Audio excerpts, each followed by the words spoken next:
Greetings, ladies and gentlemen. We are live, and today promises to be a very interesting opportunity for discussion. We have two panelists, both of whom are going to address the question of how the majority of people can help accelerate technological progress, and both of them have excellent credentials for discussing this subject. Arash Amini earned a Bachelor's of Science in Physics degree from University of Illinois at Chicago. Since his time at college, Arash was focused on scaling clean tech innovations as far and wide as he could manage. Thus, his affection for the private venture, the vehicle he believes moves information and goods faster than any other available. While in his last semester at college, Amini started a 312 aquaponics and went to research and develop industrial-scale vertical farming.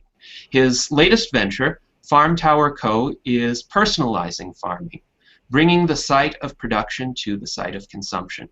He is the author of DIY Aquaponics, the definitive how-to guide, and curator of www.diyaquaponicsdesign.info. In addition, Amini helps startups market their ideas and grow their revenues without the need of investors. He spends his time ideating solutions to the world's largest problems. So welcome, Arash.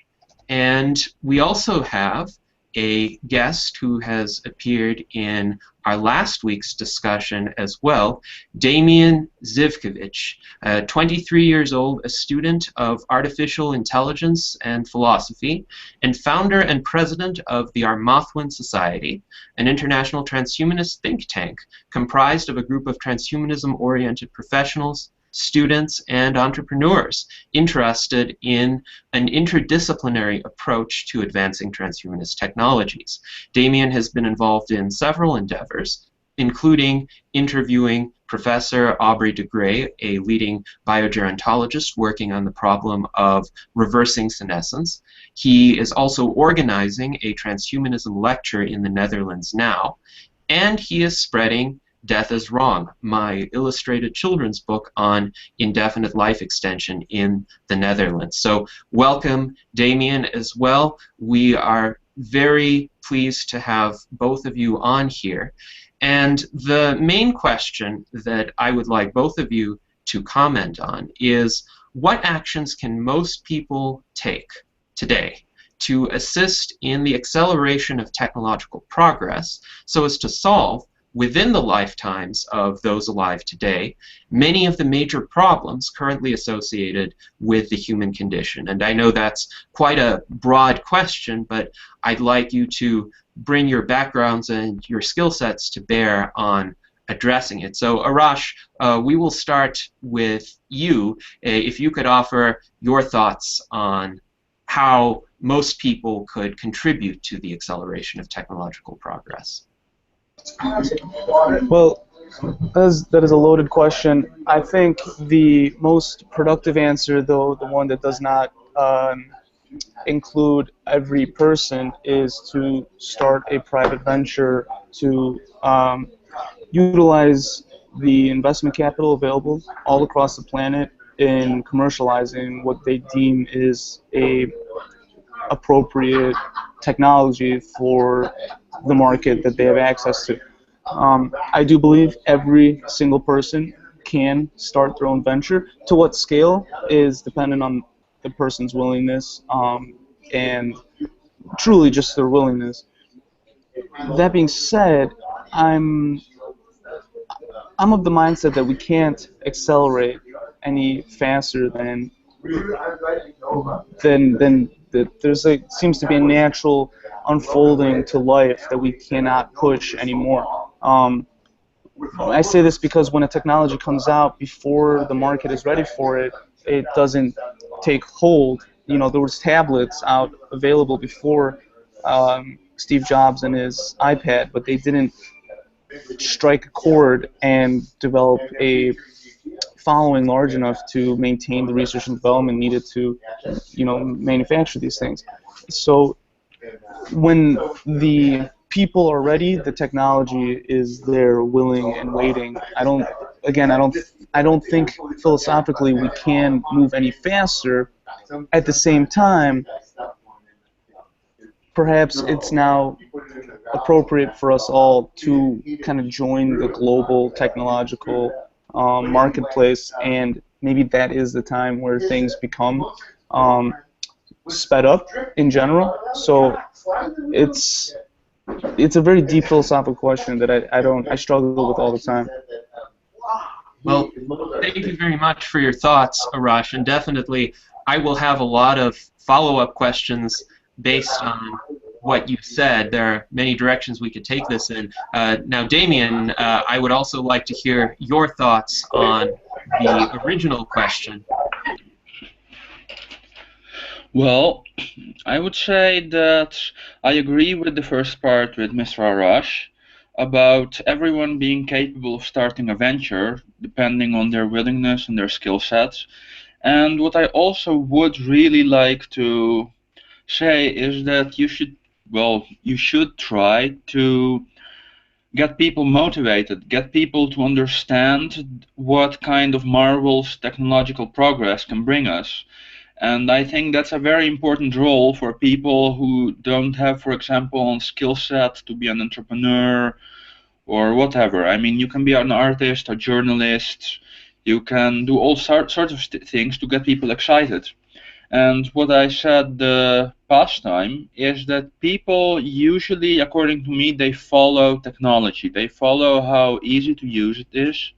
They follow how integrated it is. Because, for example, if you have a technology which you can't really use because almost no one else is using it, that's not going to be a very successful technology, which means that there won't be a lot of demand for it on the market, which will also mean that it won't be developed further unless there is a lot of money to be made. Yes. Go on. Well, what Arash said about not being capable of speeding it up, I would say that it's difficult to push the entire world by yourself, but you can play your part in making sure that history unfolds the way that we would like it to unfold, the way we think it's best for the world to unfold. And these can be really small things, like starting your own business with a certain mission or motto, or it's a very broad question, so I'm having a hard time to really answer it very well, really. Can I riff on what he just said? Certainly. Because I agree, Damon, it is a very difficult question to answer, and it brings to mind the vagueness of the question requires some definitions. I agree. We all can start a venture. And thinking about it now, I'm thinking a lot of us don't need to invent the solutions. To discover and invent something truly new these days requires a tremendous amount of specialization. But what I found at university was that we have a lot of innovation just sitting on the shelf that has not been commercialized yet. So on one end, I think there's people that can apply their business acumen to general technological breakthroughs that are in technology transfer offices or being developed by startups across the planet. But on the other side, I think most people can become evangelists for technologies that they deem appropriate or that they are interested in, that they're passionate about, that excites them. There's a lot of people, I listen a lot to Joe Rogan's podcast, and he has on several, oh, here's one, Zoltan Istvan, right? Don't you know him, Janai? He's yes. a futurist and a philosopher, but he's a journalist and an author, right? And he's kind of bringing the topic of transhumanism to a lot of other people by simply talking about it. Another one is Andreas Antonopoulos. He's a Bitcoin entrepreneur and an evangelist for Bitcoin. And this brings me back to the notion of what I mean by entrepreneurship. a lot of us can become content curators and authorities on a position by simply aggregating and synthesizing disparate claims and innovations from all across the planet and curating it in a manner that a layman audience can become accustomed to, or it can actually easily digest. I think that's a huge opportunity for a lot of people in every field, because even, and I'll end this real quickly, even in the field of cell phone communication, there is so much new innovation every day, and those who are creating the innovation don't have time, aren't the best to communicate it to the masses. There may be a few percentage of the population, but the rest of us want to understand it. Then there's these multitudes of websites that aggregate the innovations, synthesize them, and reinterpret them, and kind of explain what's going on in the field and act as like a bridge. And they profit greatly by the traffic and the eyes on their website. So I think across the spectrum, there's a lot of ways to get involved. So, so Arash, what you're basically saying is that one of the more important parts about getting this technology out and in the open is basically popularizing the science behind it. And I would like to add two other things to that, which everyone can do. One of the things is connecting people, connecting innovators, connecting people with these exciting ideas who may be very specialized in one specific field with other people with similar ideas, so you can create an interdisciplinary view on which direction this technology can take. And if you do that, you often get new ideas for new ventures. You can create all kinds of exciting opportunities that many people wouldn't have had if they, if they worked on their own. And another thing is actually a very simple, very easy thing to understand, is that there's just some projects just lack funding. I mean, it's not much harder than that. For example, if you had a person who donated $100 million to the SENS Research Institute every year, they would be helping a tremendous amount. And I think that there are people who are not very capable of inventing new technologies, who may not even be playing a large role in society and the media, but there are people who have a tremendous amount of talent for simply making money with completely other things, and these people could be capable of simply using their talents to capitalize on their skill and then translating the capital they gain into research towards the technologies they want to see developed. Yes, so many excellent ideas have been mentioned by both of you, Arash and Demian, and it does seem to me there are many options for individuals, irrespective of their backgrounds, as long as they have an interest in advancing an area of technology. They could become entrepreneurs themselves, they could donate money to research, or they could be evangelists. Zoltan Istvan is an excellent example. He has been publishing articles in so many high-traffic publications about emerging technological breakthroughs, as well as how those breakthroughs might evolve in the next several decades. And he has been spreading these ideas to audiences that often would not have encountered them, at least would not have encountered them in that presentation, and that can sometimes really shake up people's worldviews. There is, though, a certain status quo bias that I've observed just in day-to-day life among many people. People who may have had the experience of the past several decades, but there's a kind of myopia that tends to set in, leading people to believe that just because from one day to the next not that much changes about the routines of everyday life, that will mean that essentially the background assumptions of life can be held constant for the purposes of future planning and even for the purposes of imagining what is possible. And that often leads a lot of people to believe that the current problems that we face are somehow built into the human condition. And that includes problems like significant resource scarcities or poverty or war, which, in my view, radical technological progress could solve. But a lot of people think, well, these are just inevitable, they've been always happening, and they're always going to continue to happen. Now, it seems that both of you actually agree that if there isn't a lot of public demand for a technology, if there isn't a market by which an entrepreneur could flourish if he or she tries to spread this technology, then it's not going to take off. And unfortunately, a lot of well-designed and innovative technologies have died, in a sense, before their time just because there wasn't enough public interest in that. This is where the role of the evangelist would come in. What do you think would be some of the most effective ways of breaking through that status quo bias and getting the public to the stage where there would be general acceptance of an emerging technology? Well, I think that it's very important to modify the way you communicate with people based on your target audience. The way to excite a certain audience may differ a lot from a different audience. For example, if you're targeting young technology students, you're going to talk to them differently than you're going to talk to 40-year-old artists or fashion journalists, you know?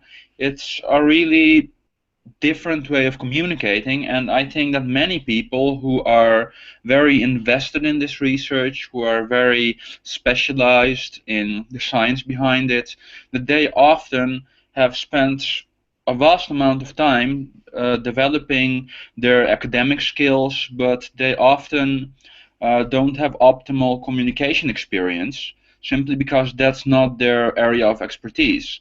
And I think that there's a large role, as we said before, for people who can make this bridge, who can both understand the science, the technology, and the philosophical desirability of these technologies, these developments, and who can paraphrase it in a way that makes the target audience feel and believe that these technologies are valuable, that they're desirable, and that they're necessary. I think, yeah, absolutely. I'm in great agreement with Damian here. So to put on my marketing hat, I earned my living as a digital marketing consultant for startups, and I work on my own ventures on the side without the need to monetize them immediately, without the need to raise money desperately. And so my work is about finding, engaging, and retaining ideal community members.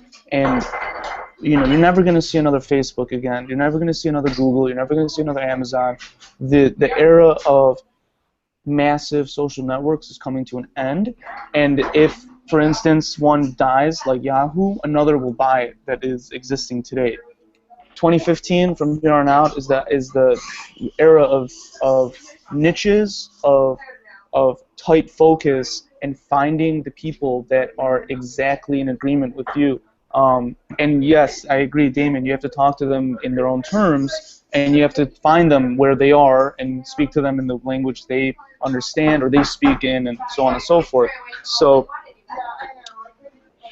I don't know if you're ever going to convince the masses. That's a very difficult challenge. First, you have to find the people that already agree with you, work out the kinks, and then there's this activity or phrase called crossing the chasm, where then you have to, right now, if we're talking about transhumanism, we're talking to these people who are Googling it, who are researching it on their own, who are interested, right?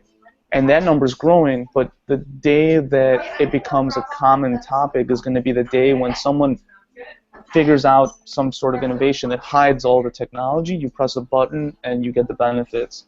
And we're not there yet. I think right now is about finding those, like for instance, my aquaponics website. I target people who are already interested in the topic. So when they come to my website, I don't need to educate them on what it is. They already know from someone else. And I have to be honest, that volume is already large enough for me. I got my work cut out for me. The day will come, I'm sure, when it becomes a household term, but I won't be talking about the nitty-gritty details of this and that, you know, this working, that not working. We'll just be talking, oh, it's good food. You pour water in here, you plug it into the wall, and you get your food out. And I don't know if, I don't mean to I don't think I have a direct answer, but those are my insights, is that right now we should be finding people who are already a member of our community, but we just don't know. We haven't met them yet.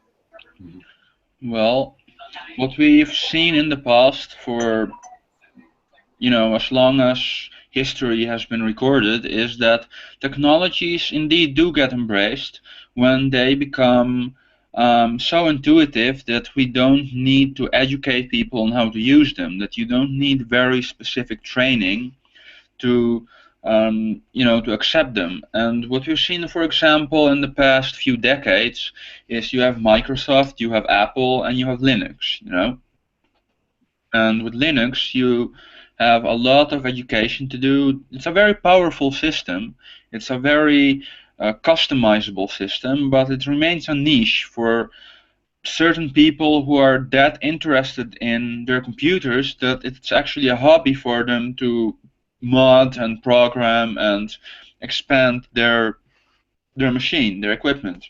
And then you have like Windows, which is like a middle ground, but when Windows first came out with MS-DOS, it was still a very nerdy thing to be busy with computers, where Apple, for example, which for the majority of the time usually had hardware with less power, with lower specs than Microsoft had. Well, Microsoft doesn't make hardware, but you know, PCs work differently from Macs, so you have these people who really accept it because it's easy to use and it adds to status. Whereas you have technology which requires a large time investment, it exponentially lowers the amount of people interested in embracing it. I agree. To add to the topic at hand of finding these people and where they might lie and what they might be interested in, I think the huge part of what I talk about is targeting on Facebook and other social media platforms.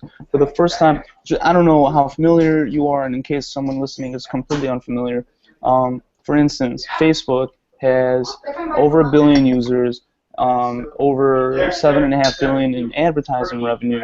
They are right now the most powerful. Even though Google has more advertising revenue, it's not growing as quickly as Facebook. And the thing is, because on Facebook you can target down to unbelievable minutia, spending habits, income levels, zip codes, other interests that they have. And what this allows you to do, some people think it's Orwellian or weird. I think it's magnificent because I can take $1 and I can find, you know, sometimes up to 100 people that are interested in my topic. And I really think spending a little bit of money advertising on Facebook lets you connect with people who are intrigued with who are already looking for the information that you're trying to spread. So as that big middle ground of evangelists who could maybe educate a large audience on the workings of a handful of people, that's a lot of power lies right there in everyone's hands. With your cell phone and your laptop, you can create a company that generates revenue right there and then and there.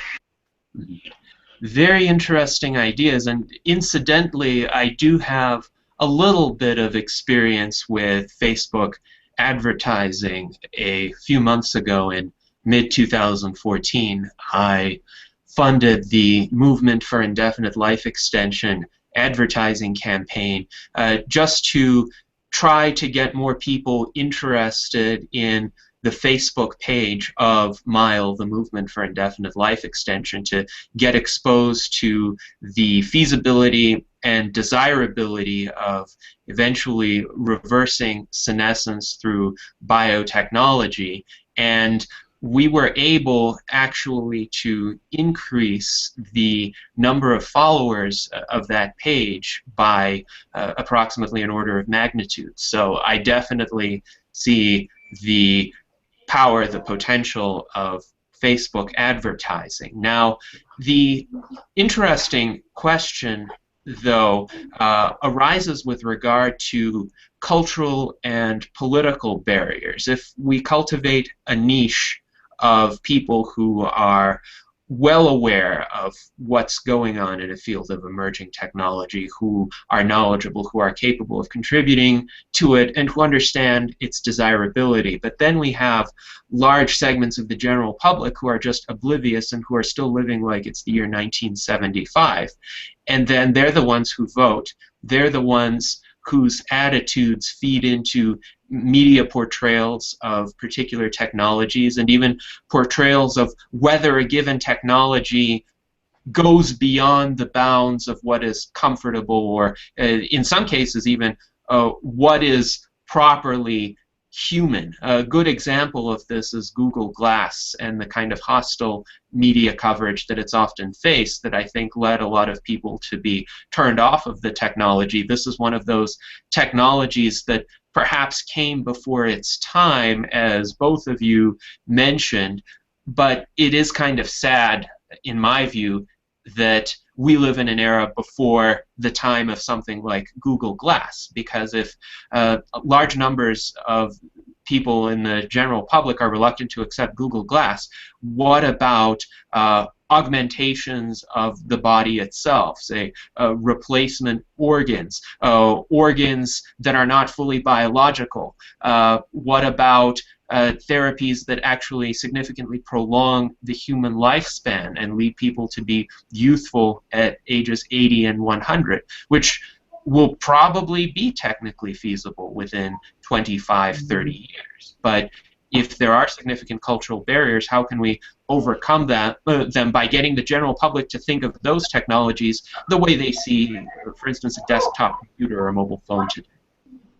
Can I make two quick comments? One is that I think the issue with Google Glass was the privacy intrusion, or the perceived intrusion of privacy of non-users, which may not, affect an augmented arm or something like that, or internal organs. Another is that, most of the world is not living in 74, Gennady. It's living in, 1900.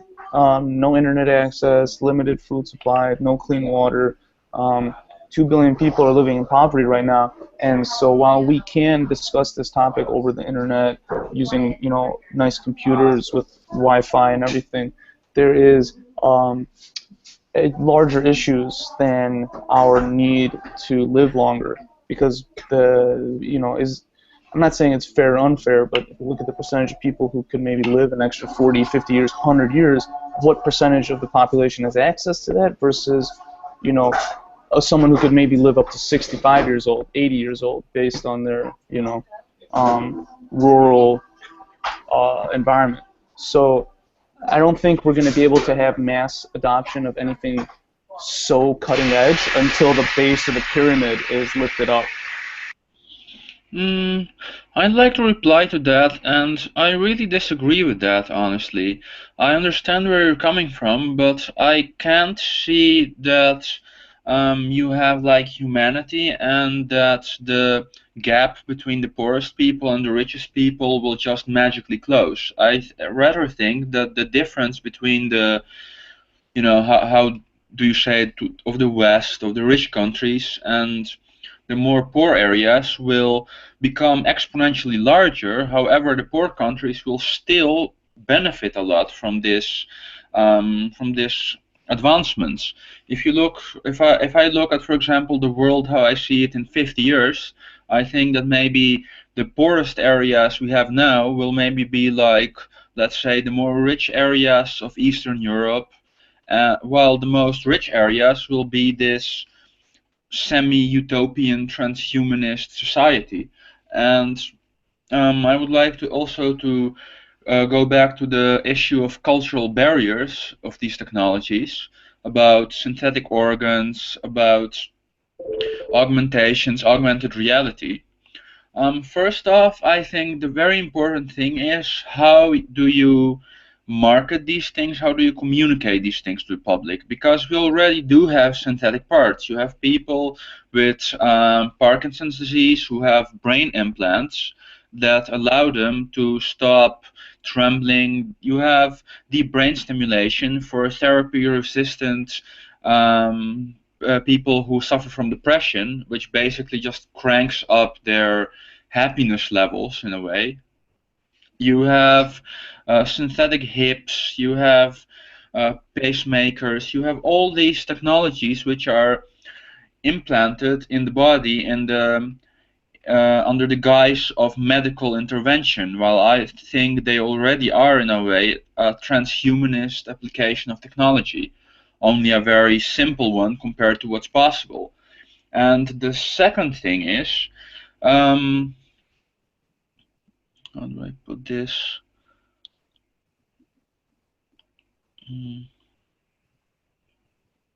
That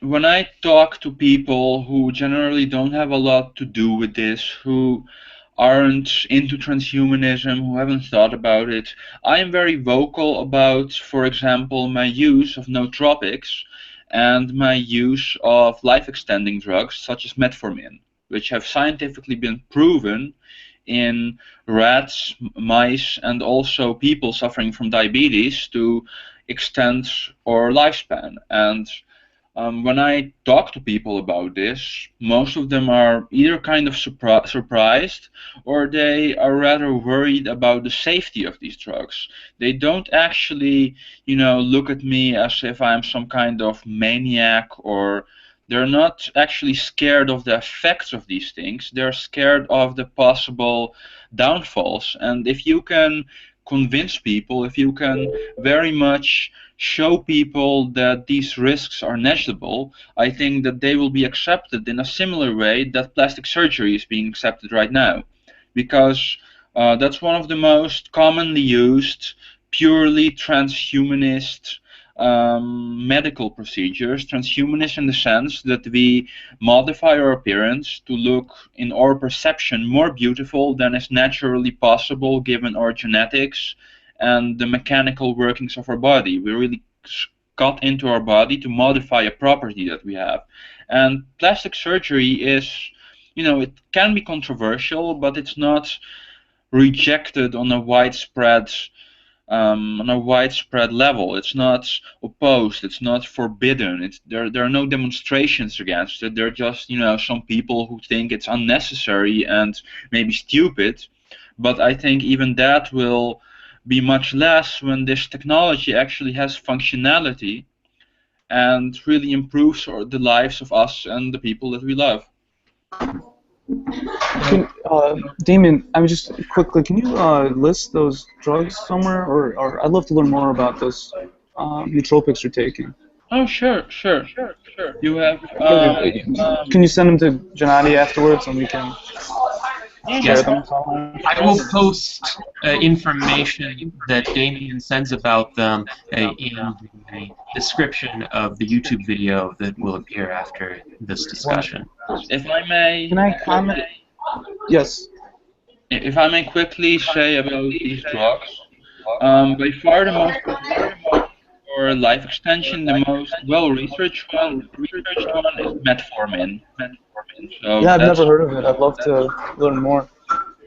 Yes. May I comment on this? There's a deep philosophical topic here that I think is at the core of everything we're really talking about, and it's the widening gap in, you could say, economic stature or life expectancy, really. If some people, if the first person who achieves indefinite life expectancy on the planet, then that creates this massive divide between the rest of us, and then even further to the people who don't have a very good life expectancy. I think while we are all free to do what we want to and pursue the goals that we deem most viable or valuable, I think there's natural laws in place in nature that will limit this type of divide. Because if you think about it from a purely mechanical standpoint or physical standpoint, you can't create the deeper, the wider, the bigger the difference in entropy, the differ, between the poor and the rich, the more fragile the system becomes. And if we truly do want to create a sustainable future where we can, develop and research these technologies, which requires a lot of concentration, infrastructure, money, etc., the general foundation for our society has to be more stable. And the further the gap between the rich and the poor, the more unstable the society is, because the wider, the bigger the difference in entropy is. There's chaos and order, and on one end, the rich are more orderly, and the poor are more chaotic. And the wider that gap gets, the less likely the rich will be able to maintain their high-order lifestyles, I believe. I'd like to respond to that, and again, I wouldn't agree with you, because I think that this chaos in people doesn't necessarily come from the difference that they have. It comes from the fact that many poor people lack the basic need for survival. You don't see people. You don't really see people in the West, for example, who are making a decent living. They have food, water, shelter. They have enough money for a car, for internet. The middle class or even the lower class in richer countries. You don't see these people, rioting in the streets. You don't see them fighting, waging war. I think that there is this minimum threshold which is necessary for people to calm down, to settle down, and to look to the future. But I don't think this has anything to do with the relative gap between the poorest and the richest. It has to do with a more absolute standard of living, which is necessary for a biological human being to function and to focus on the future and their desires. I'm not sure if you've heard of Maslow's pyramid. Sure, absolutely. I agree with what you're saying, but also think about this Ebola trend. We are living in a closed system on this planet, and what happens in what was the country most affected by Ebola? I can't recall its name. Liberia, I think. Liberia affects the West. It's still going on there. We don't have as many outbreaks there, but what about the next one? What about the superbug after that? You have compromised immune systems picking up the measles in, or somewhere in America, the Disney park, right? You can't isolate. This isn't a purely theoretical framework. This is a nature. It's a completely intertwined, interconnected series of systems and subsystems and components, and you can't isolate one, have it work perfectly, and then ignore the others, whether or not that's fortunate or not. So I don't know the limits to that argument, but I do believe it's true. So I'll share my thoughts on this, if I may. It seems to me, on the one hand, I do recognize the need for a kind of broader societal stability, in the sense that we don't want riots in the streets. We don't want class warfare to occur because some people are so envious of others and at the same time so lacking themselves that they would resort to violence to deprive others of what they themselves don't have. Now, on the other hand, it seems to me the best way to improve living standards for everyone is to push the outer bounds of what is possible technologically. A good example is the spread of the mobile phone to even the most impoverished parts of the world. And no central planner who wanted to help, say, destitute people in sub-Saharan Africa would have thought, oh, we need to give them portable supercomputers. That wouldn't have even occurred to them. On the other hand, just through entrepreneurship, through a relatively free market in that sector, these technologies were developed with astounding rapidity, and now a farmer in sub-Saharan Africa who who may be living on a couple of dollars a day has access to more computing power than the President of the United States had in 1990. And That's a very good point. that is an amazing thing, and I definitely support these kinds of improvements. Now, the real question, though, is, can we, just by moving the outer bounds of technological progress forward, do it in time to achieve essentially the best of all worlds? The absolute goods, the absolute qualities of a standard of living that Demian mentioned, that motivate people to plan for the future, to do more than just scrape by from day to day. And then on the other hand, here in the West, or in any part of the world that becomes sufficiently developed, reach that point within our lifetimes where there's a paradigm shift with regard to how we view the human condition altogether. And it's actually been unfortunate, in my view, that human history to date has been characterized by so-called great equalizers, death being the biggest one of them. No matter how intelligent, no matter how accomplished, no matter how influential one becomes, with our current level of technological advancement, death still waits for one at the end. And that engenders a kind of unfortunate sense of futility, I think, in many people, a sense of, well, I might as well live for today because in the end it doesn't really matter that much. So if we can overcome that at the outermost edge of possibility, that will trickle down to the rest eventually. And also I think it will act as a tremendous motivator for those who don't have immediate access to the technology to make it more widespread and to get it themselves. So what do you think about that possibility, and what factors in our society, what behaviors by people who are interested in that world today could get us to it in time for us? Well, Damon? what I really seen.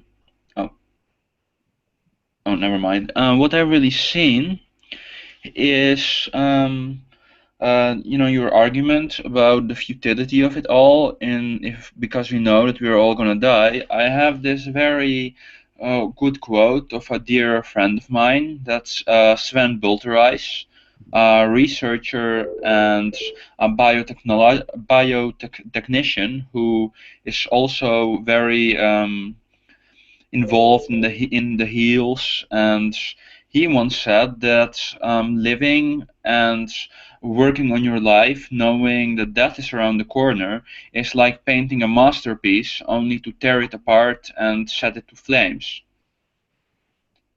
I think it was him who said it. I'm not sure anymore, but the quote stuck with me. So I really May go ahead. I have a distinctly different view of that topic. I don't believe.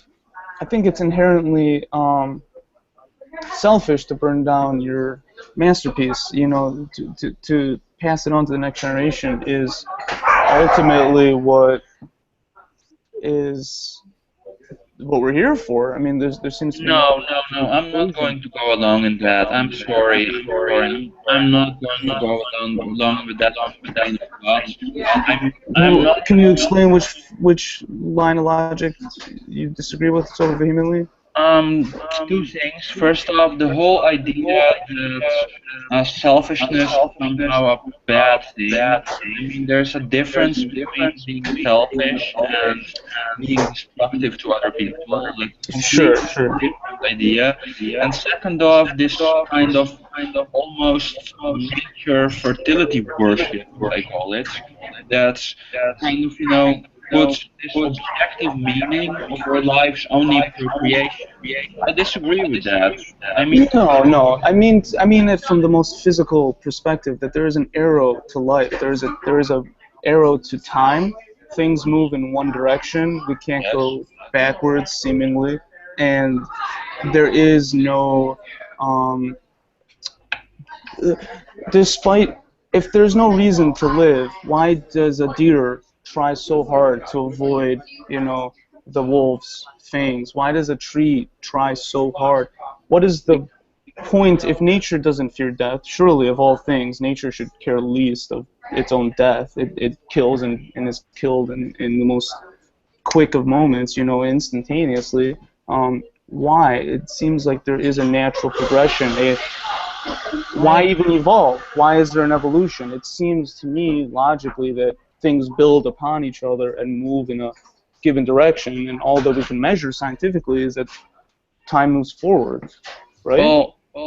Well, yes, but why does it matter what nature is doing? How does this benefit us outside of understanding these systems, deciphering them, and applying them in the most meaningful way to increase our well-being? It's not like this natural system of progression can provide us with this absolute conception of morality that lies outside of us. It's a very arrogant thought because people are the creators of morality. People have to make choices, and that's why there's morality, because we can make a choice between one thing and the other, so you have to label one as bad and one as good to be able to function in the world.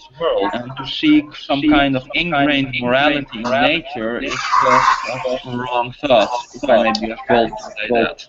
No, please. I don't know if I disagree with you on that the topic of morality, but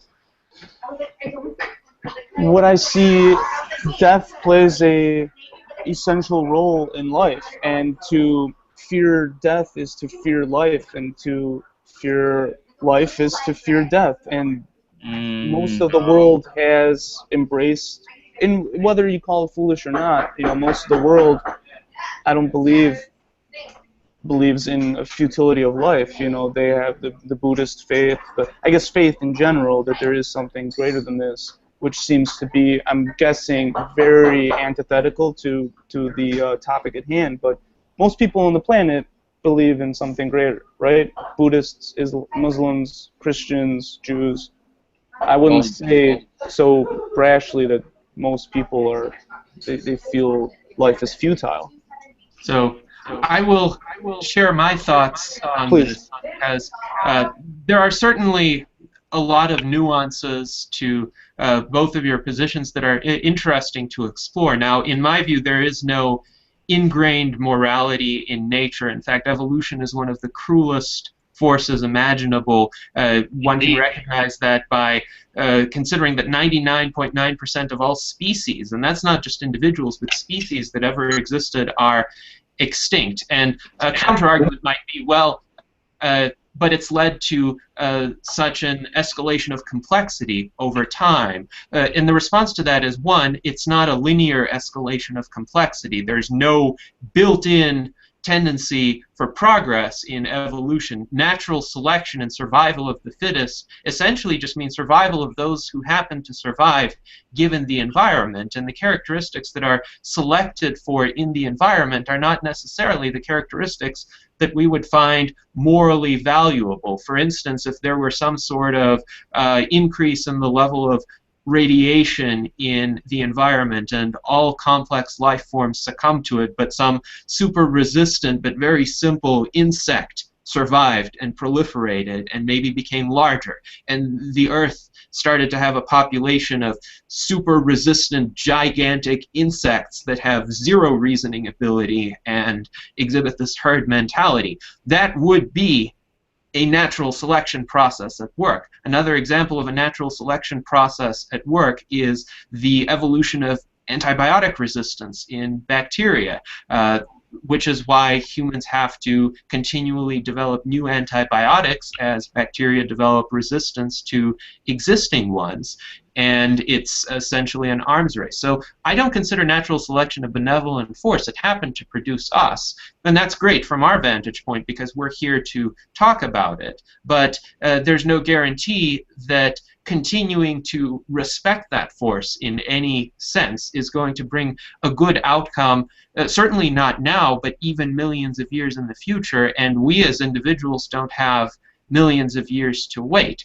We happen to be here now through the accidents of biology and evolution and historical path dependency. So the I great must insist, though, I must interject, the the idea that from a physical standpoint, from a statistical standpoint, the likelihood of life existing is zero. I mean, every day your cells are dividing and interacting, unwinding DNA, conducting repairs, rewinding DNA.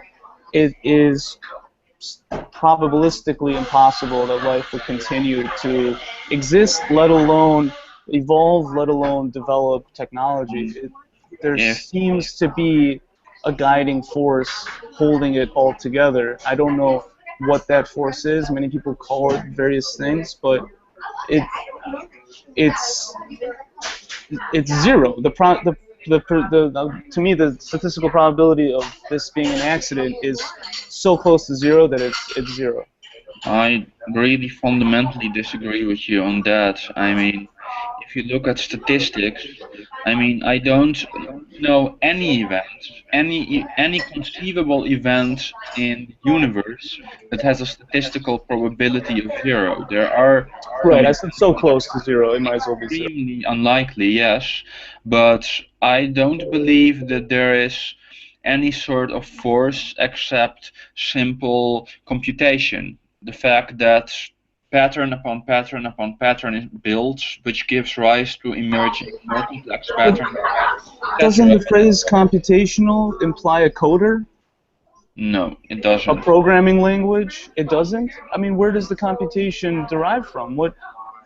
Well, there is a concept of a spontaneous order that is well known in economics, and Friedrich Hayek, a great Austrian economist, wrote a lot about it, but the idea dates back even to the 18th century. Adam Ferguson, a great Scottish thinker of the Enlightenment, described it as being the result of human action but not human design, with reference to economic or societal systems, how an economy or a society, and we can extend this to a biological system too, can be far more complex than what any individual participant can envision for it or rationally plan within it or even recognize as happening. And I think this is a good description to apply to emerging technologies as well. The three of us are more knowledgeable about emerging technologies than most people, but still,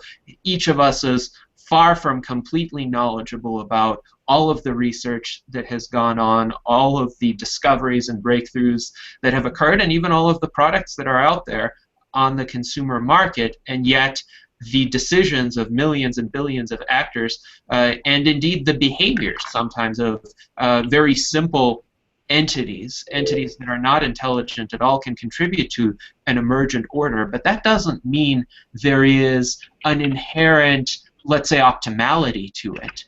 And in fact, it seems to me that the farther we progress and the more our rational capacities are expanded, the more we are able to take charge of our evolution and our future development, such that processes that might have had a tendency to produce something more complex over vast stretches of time can instead produce increasing complexity and increasing amounts of whatever virtuous or desirable attribute one could think of in increasingly shorter time periods. So let me give you an example of how this could work. You may be familiar with, say, a random walk model in financial economics. Essentially, the premise of that model, whether or not it's correct, is that essentially the movement in asset prices, stock prices, bond prices from day to day doesn't really follow any discernible or predictable pattern. It fluctuates all over the place, but there's a slight drift built into it in one direction or another. So over time, over long periods of time, even though the day-to-day fluctuations are random, you could see, say, a 1% or a 2% upward drift, which these random walk theorists have used to explain why stock prices have tended to go up over time. Again, no comment on the merits or the validity of that theory, but say you can take this upward drift of 1 to 2% and figure out a way to change it to 20 or 50 or 100%, then you have acceleration of progress. And then you have a situation where you have a very imperfect suboptimal process changed into something that gives us what we want on a much faster time scale and time for us. And gentlemen, I have to go in a matter of 5 minutes. 5 minutes? Okay. Yeah, my wife is going to kill me. But I guess I love this discussion. I'm so glad to be a part of it. I think it's a great forum you've created. So thank you for inviting me. The thing I keep coming back to is what is optimal and what is it that we're moving towards? Is it to create a even more insulated and elite class of humans that can afford the greatest luxuries, or is it to move the entire human population forward? I would end with this, that without, there's a quote floating around out there, technology without heart is probably the most devastating force mankind has ever created. And if we are to blindly pursue life extension without the emotional intelligence that I believe such a grand innovation deserves, we're gonna be creating what's the end game of that? Is it a group of citizens that will forever live in poverty just to create our hats and our T-shirts and our computers and the life extension robots or arms that get shipped to the more affluent countries? Sounds like a beautiful utopia to me. So, Arash, let me ask you a parting question. Please. It's been a pleasure to have you on, and I would certainly very much enjoy having you on our panel again.